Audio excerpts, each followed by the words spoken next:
All right, Kyle, I'm ready. Ready? You want to get going? Yeah. Coach, you got some guys back. Well, not back all the way. Okie hadn't been with you yet, but just your thoughts on, I guess, some of the guys that are returning from injuries. Yeah, we had some limited reps. Kanai Walker was one of them that he didn't do the entire practice. That was planned going in, but what he did, it was good to see him out there. Obviously, we need to see him. See what he can do, skill set wise, and all that before the portal opens, and so we were real happy about him. David Oakey did the same thing. He was limited, but he went through Indy and went through some half of what his normal rack would have been during practice. He did half of those, so that was good. I'm trying to think of somebody else that came back or that was out. Wyatt Simmons has been limited as well. He's still got a little bit of a hamstring pull there. If I'm thinking right, I think those are the guys offensively. I'm not positive that we had anybody. We've got Rodney's in a green, but he's been practicing. Can't think of the other one. But those two guys look pretty good in individual and the limited reps they had. Like Omega, Blake had a pretty good day Tuesday. Is he a guy that you're just kind of challenging? Obviously, you brought him in to make big plays. I thought, it's like anything. Sometimes we forget that, when we played or when these guys play, that there's always a learning curve, not necessarily an athletic curve. It's a learning. And at times you'll see them play a little slower than let's say, a one-on-one, because he's always looked really good in one-on-one. For the last three practices, he's really showed up, and so he just likes playing football. He caught a really nice pass. I think Madden, was the one that threw it to him, but his head was here, and he went back the other direction in a one-on-one drill. So I think his confidence is growing, and certainly our confidence is growing in him as well.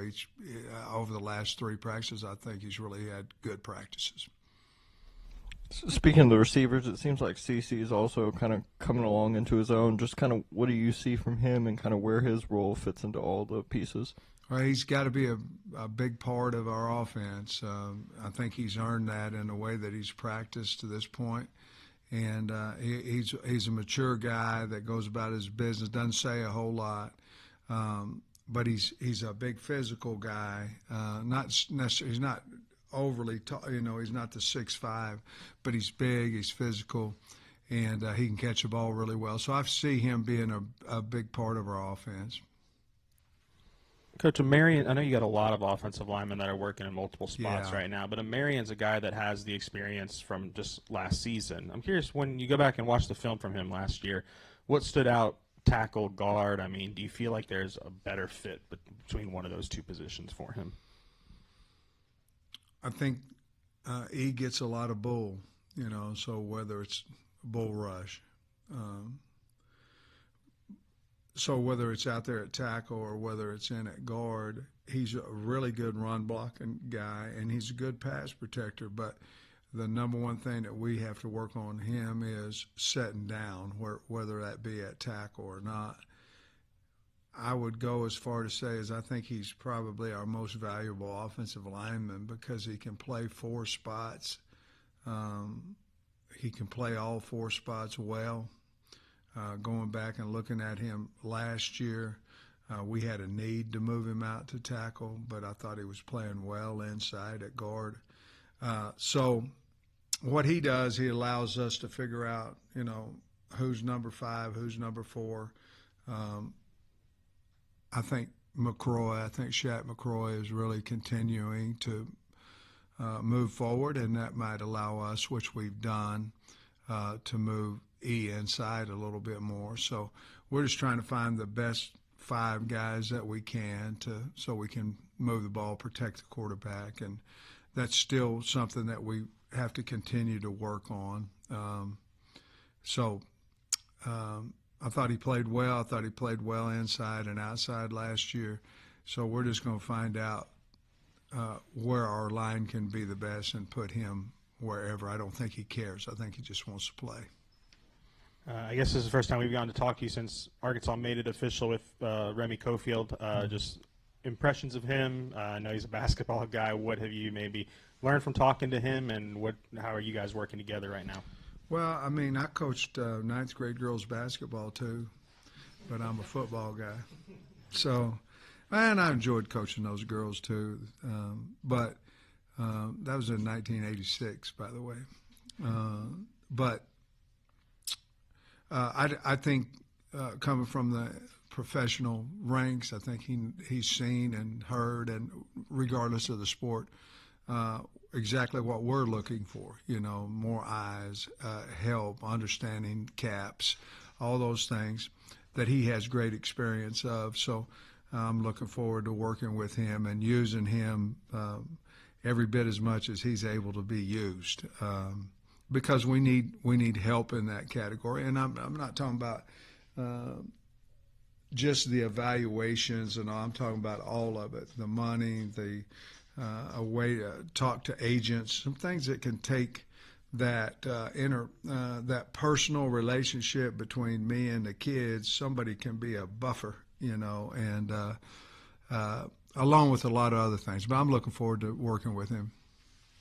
We've talked to you that much yet about your specialists. So just how have you felt about that group so far, especially your new kicker, Starzik?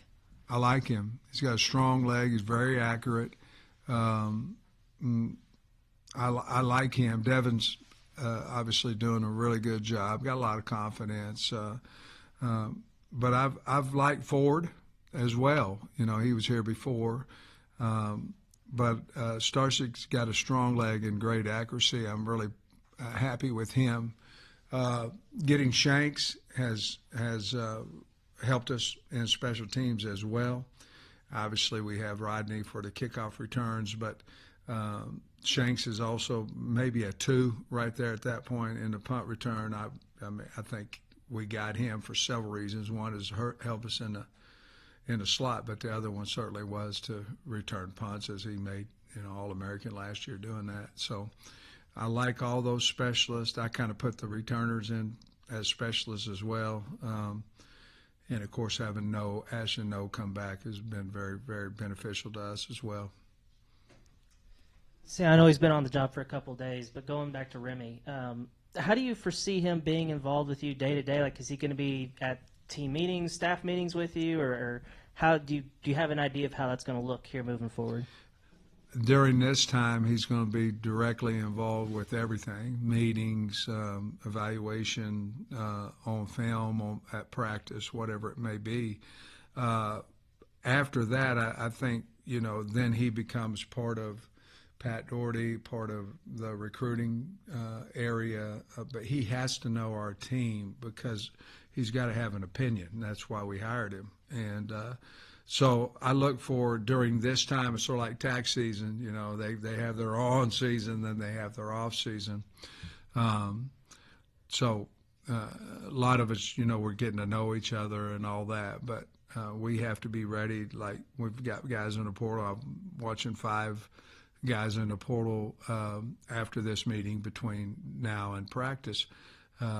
He'll do the same thing, and then we'll come up with who we want, and then, of course, the money becomes, is it affordable for us or not? And I'm curious, you're about halfway through spring ball now. Where has Talon improved the most, or kind of how is he different now than he was maybe this time last year? Well, his knowledge, obviously, like we talked about Omega, kind of understanding what to do now. But his knowledge is better. His comfort with Bobby and with his teammates, I think, is better. He was healthy last spring, and I believe he's healthy now. I think we don't realize how banged up he was after that Tennessee game, and he never says anything, which is a good thing. But, he would go into the training room. We knew we were hurt. We obviously did some things a little bit different because of that, especially in his ability to run.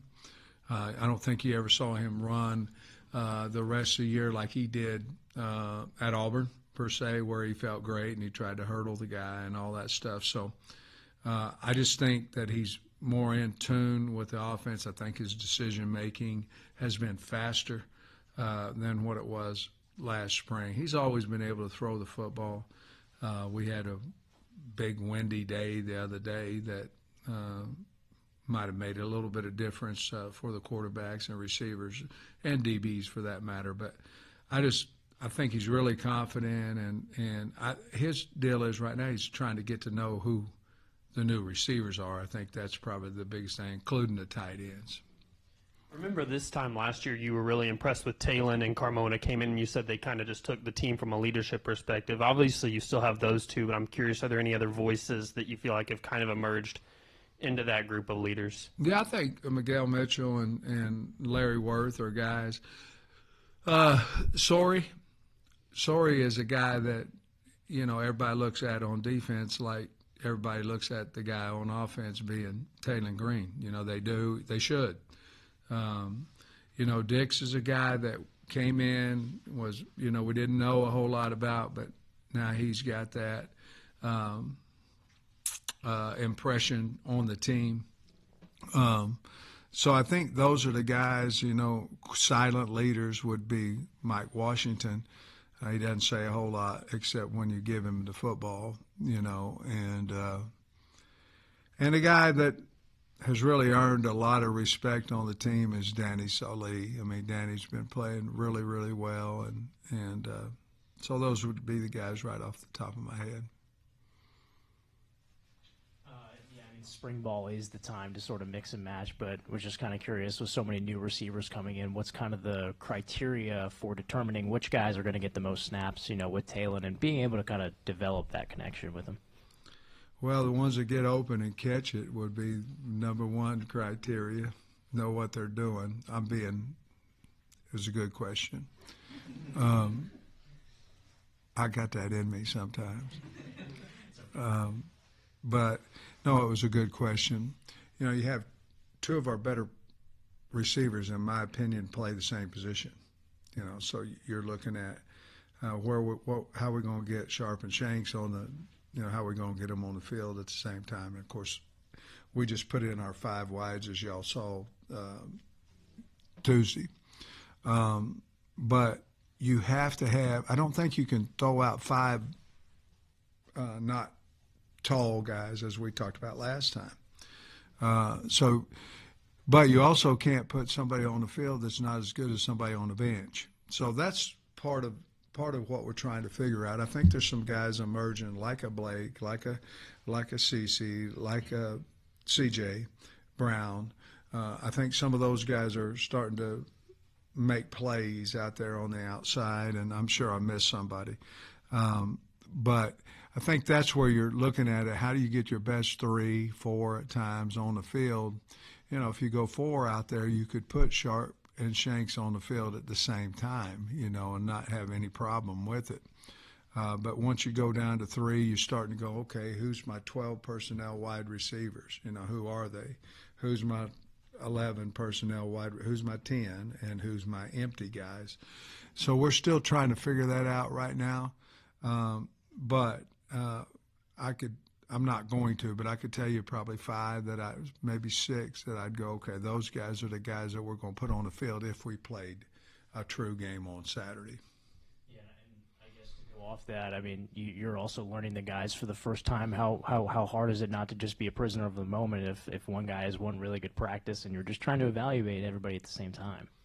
Yeah, it is difficult. That's where Remy comes in to help as well, but it is difficult. But the greatest thing about us practicing one day and off the next, and you have plenty of time to watch every rep of Indy, to watch every rep of special teams, to team and all that. And so you get an idea, and then you get body language ideas, where they're at. You get, like Omega Blake, Scott was talking to him about, can you play a 9-play drive and be our gunner? And he said, Coach, I love to play football. Do not take me off the punt team, those type things. So you start learning a little bit more about guys who have the love for football, because in all honesty, you can be as talented as you want, and you don't love the game, you're not going to be a very good player.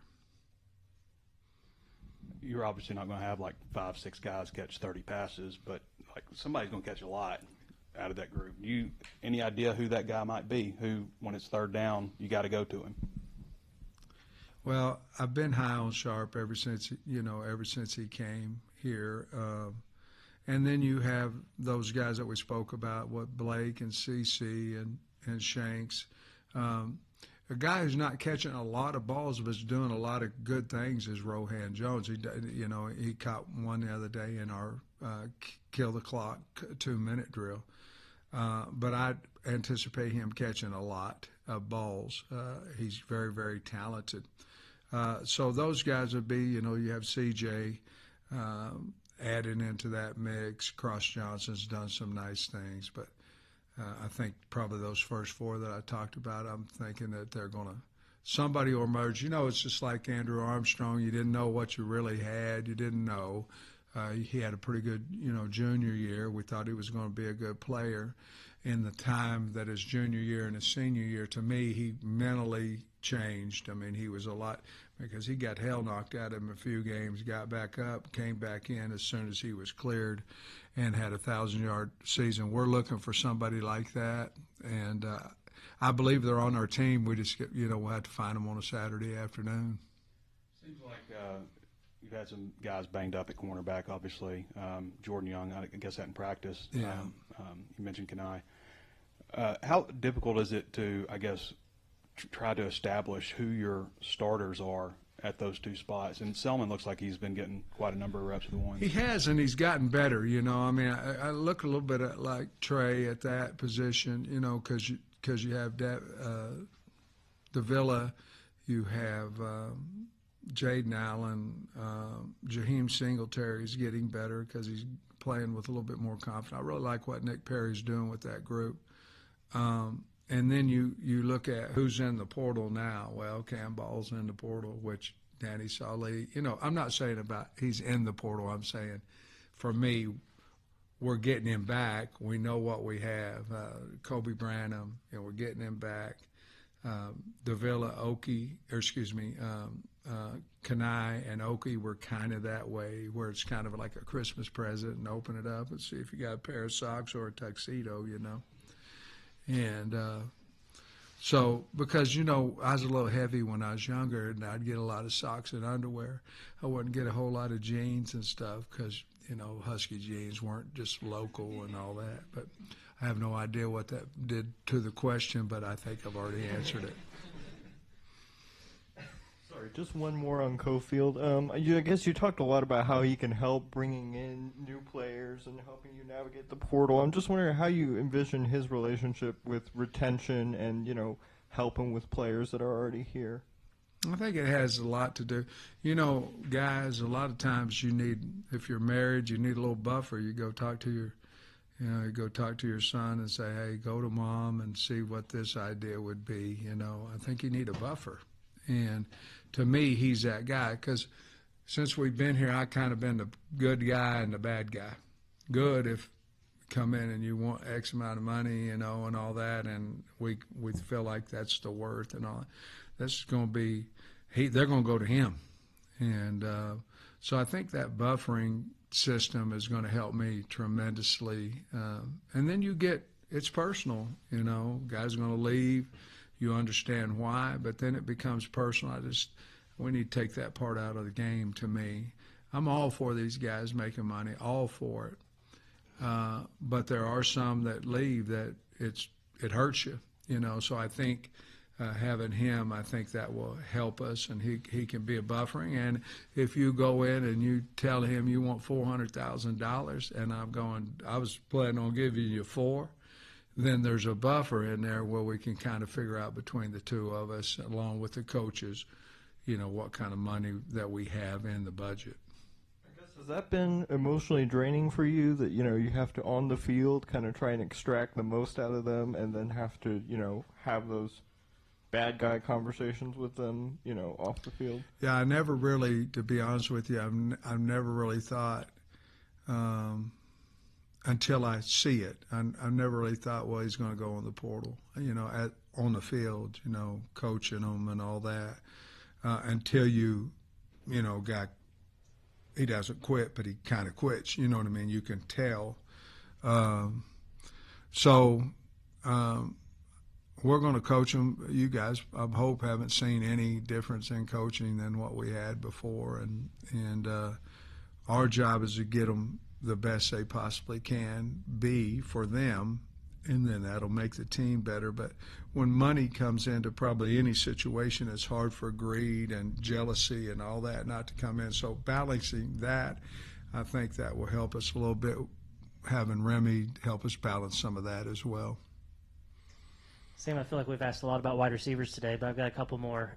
You've got a guy in Jordan Anthony who's doing track right now. Where does he fit in? 'Cause, like, he's kind of that same mold as Shanks and Sharp. Yeah.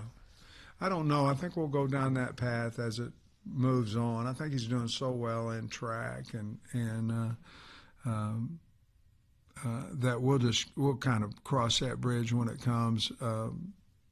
I know they're awful proud of him for what it should be for what he's done in track. So I think we'll figure out whether there's a football in his future or not. Just probably depend on a lot of things, but one of them I'm certain would be how well he does in track, and I think he was the fastest guy in the 60 in the country. So we'll cross that a little bit later. I'm probably not ready to answer that yet.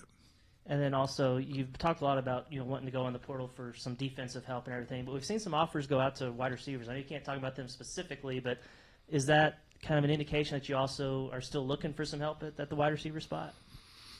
Well, where'd you see the offers? Well, just on social media and everything. I don't know if maybe they're not legit, or is that what you're saying? I'm just saying they would have had to come through my office. But defensively is what we're really looking for. And, you have a limited budget, and we need some help number-wise as well. We need some help in the secondary, and we need some help on the defensive line a little bit, and so that would be the top priority. That doesn't mean that I wouldn't take a wide receiver. That just means that that's not priority one right now. You say secondary, you mean primarily safety? Trey, I'd like to get some safeties. Yeah, I'd like to get some safeties, and we're still in a waiting deal to see where Kanai is as well, at corner. And but if you look at our board, our numbers in the secondary aren't very good, and so they're not horrendous or anything like that, but we need to add 3 to 4 back there minimum. Depends on how far the money stretches. You've gotten some good linebackers over the years that I'm thinking Greer, Swiss Army Knife, guys that may be from a lower classification that maybe had something to prove. Any thoughts about adding another veteran linebacker? Because you do get pretty young after that first group. Yes, absolutely.